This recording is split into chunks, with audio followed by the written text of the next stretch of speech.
Hello అండి, hi, welcome back to our channel. ఎన్ని ఉన్నా కానీ పచ్చడితో తింటే ఆ తృప్తే వేరు కదా. పచ్చడి ఒకసారి ఈ విధంగా ట్రై చేయండి, చాలా బాగుంటుంది. వీడియో నచ్చితే లైక్ చేయండి, కామెంట్ చేయండి. మన ఛానల్ ఫస్ట్ టైం చూస్తే సబ్స్క్రైబ్ చేసుకోండి.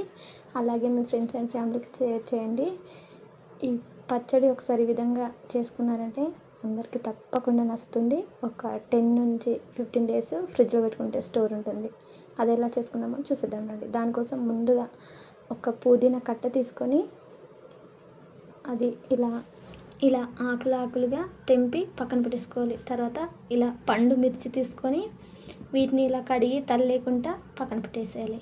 తర్వాత 6 లేదా 7 టమాటాలు తీసుకొని వీటిని కూడా కడిగి చిన్న చిన్న ముక్కలుగా కట్ చేసుకొని పక్కన పెట్టేసుకోవాలి. తర్వాత స్టవ్ ఆన్ చేసుకొని దీంట్లోకి 3 లేదా 4 టేబుల్ స్పూన్ల ఆయిల్ వేసుకొని ఆయిల్ హీట్ అయిన తర్వాత దీంట్లోకి కొద్దిగా ఆవాలు, జీలకర్ర అంటే మిగతాయి మొత్తం ఇంకా పోపు దినుసులు అన్నీ దీంట్లోకి వేసుకోవాలి. ఇవన్నీ బాగా వేగిన తర్వాత దీంట్లోకి మనము పండుమిర్చి పక్కన పెట్టేసుకున్నాం కదా, అవి ఇందులోకి వేసుకోవాలి. ఇవి వేసుకొని ఒకసారి ఇలా కలిపేసుకొని మూత పెట్టేసుకోవాలి. చిత్తుతవి జాగ్రత్త, మూత పెట్టేసుకొని ఇవి బాగా ఫ్రై కానివ్వాలి. ఇవి నూనెలో ఎంత బాగా ఫ్రై అయితే అంత బాగుంటుంది. ఇవి ఫ్రై కాకుండా ఉంటే కొంచెం పచ్చడి టేస్ట్ అనేది వేరే వస్తుంది. ఇలా మూత పట్టేసుకొని దీన్ని మధ్య మధ్యలో చెక్ చేసుకుంటూ ఉండాలి.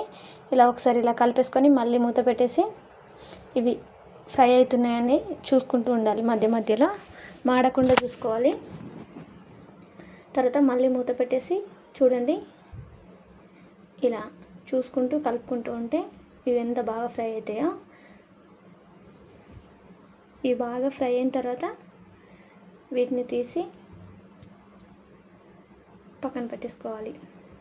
మీరు ఎప్పుడు చూసి ఉండరో ఇలా పచ్చడి, ఒకసారి ట్రై చేయండి, అందరికి తప్పకుండా నచ్చుతుంది. ఒకవేళ మీరు కూడా ఇలా చేసుకుంటే కామెంట్లో చెప్పండి.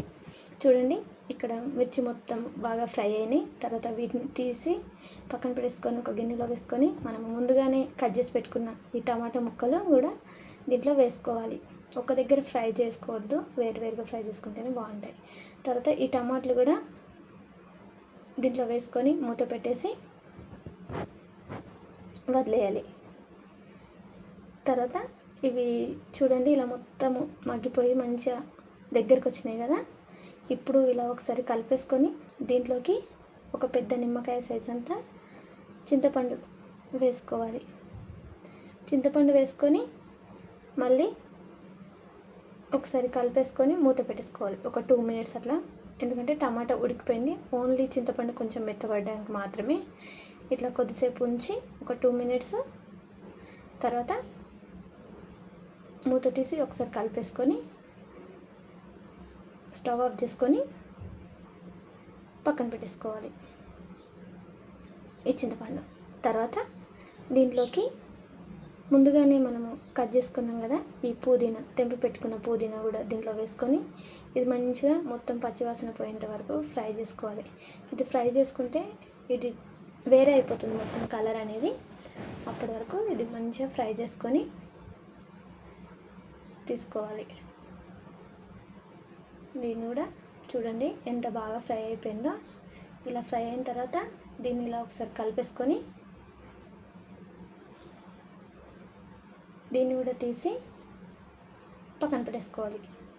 తర్వాత ఒక మిక్సీ గిన్నె తీసుకొని దీంట్లోకి ముందుగానే మనము ఫ్రై చేసుకున్న పండుమిర్చి దీంట్లోకి వేసుకోవాలి. కొంచెం పెద్దది ఉంటే దాంట్లో అయినా వేసుకోండి, నేను కొద్దిగా పడుతున్నా. తర్వాత వేయించి పెట్టుకున్న పల్లీలు ఉన్నవి, ఒక గుప్పెడు పల్లీలు, వెల్లుల్లి, కొద్దిగా ఉప్పు రుచికి సరిపడా వేసి ఇలా బరకగా ఒకసారి తిప్పి తర్వాత దీంట్లోకి టమాటాలు కూడా వేసుకోవాలి. నాకు ఒకసారి రాలేదు, నేను దీన్ని 2 సార్లు పట్టిన. తర్వాత ఇలా ఈ చింతపండు, టమాటాలు ఇవన్నీ ఒకసారి మళ్ళీ వేసేసుకొని దీంట్లోనే పుదీనా కూడా వేసుకొని ఇలా మిక్సీ పట్టేసుకోవాలి. ఇలా తిన్నా కూడా బాగుంటుంది. కానీ ఇంకా పోపు పెట్టేసుకుంటే ఇంకా చాలా బాగుంటుంది.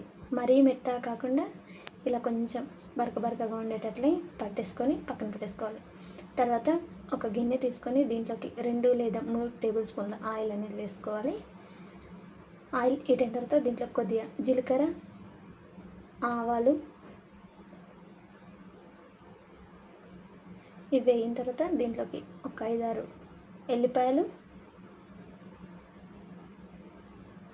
కరివేపాకు వేసుకొని ఇవి ఫ్రై అయిన తర్వాత ఎల్లిపాయలు అనేటివి మంచిగా గోల్డ్ కలర్ రావాలి. అప్పుడు ఈ పచ్చడి అనేది దీంట్లోకి వేసుకోవాలి. దీంట్లోకి వేసుకొని ఉప్పు అనేది చూసుకోవాలి.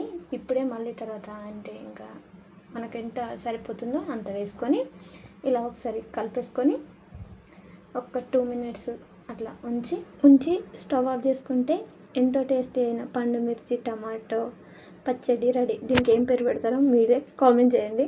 మేమైతే పండు మిర్చి పచ్చడి అని అంటాం.